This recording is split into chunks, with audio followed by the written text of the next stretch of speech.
All of a sudden, he would not be there to answer the phone.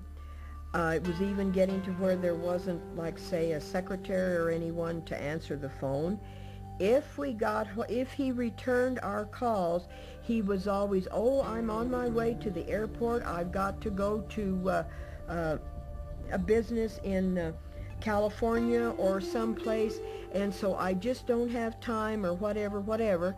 And so we said, "Well, we'd like to set up a meeting when we can talk to you, etc., etc." And but this was what kept going. And so we said, something's wrong. So then my husband and I went to Albuquerque. We started going to these different so-called offices, and we start finding out that there isn't any office there anymore, etc., etc., and one thing and another. And so finally, the last time, my husband says, "Well, we're going to find him." So we went to the address that he supposedly was his home.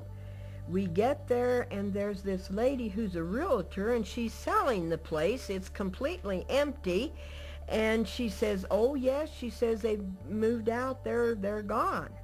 So that's when, shall we say, the fire hit the fan.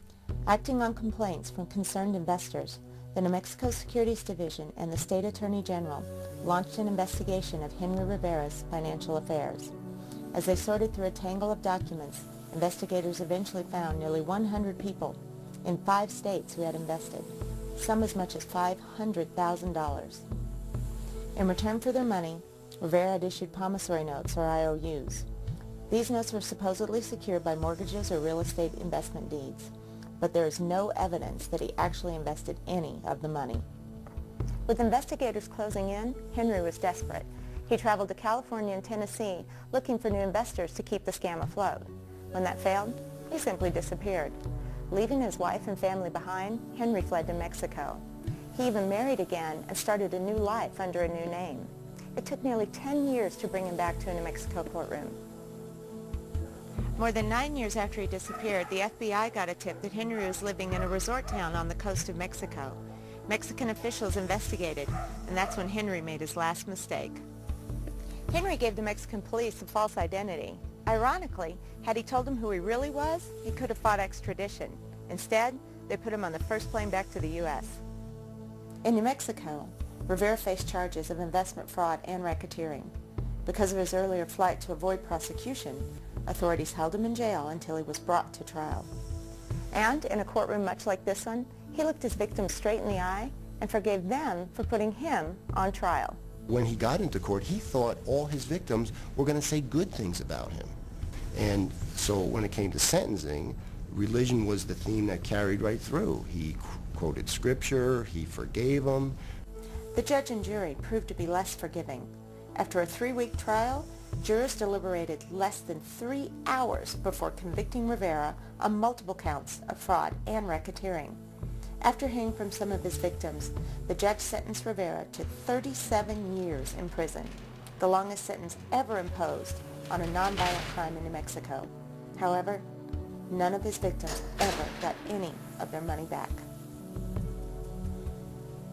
Tragically, more than just money is lost in these scams. Victims tell us that their feelings of betrayal can be as painful as the financial losses.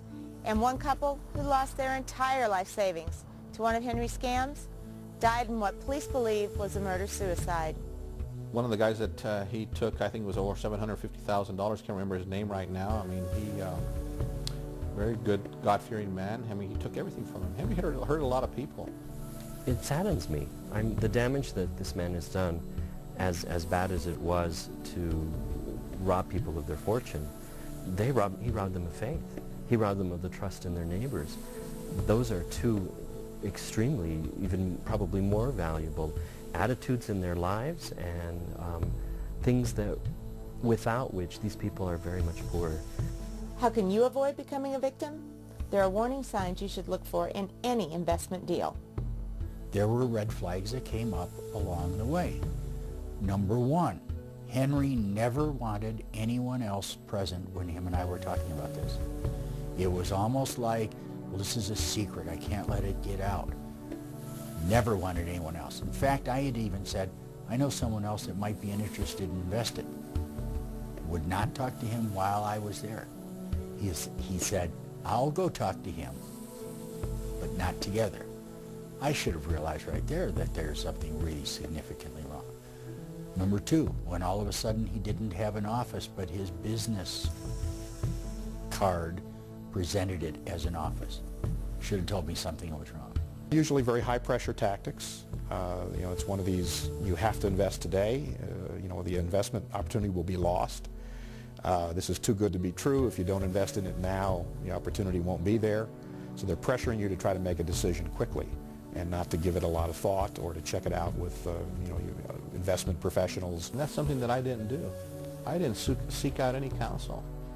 You know, after years of thinking about it, I saw that sense of greed inside of me. At least I call it that. I don't think I started out that way, but you know, okay, well, here's 10,000, Ron, and I'll take that 10,000 back and put another 20 in.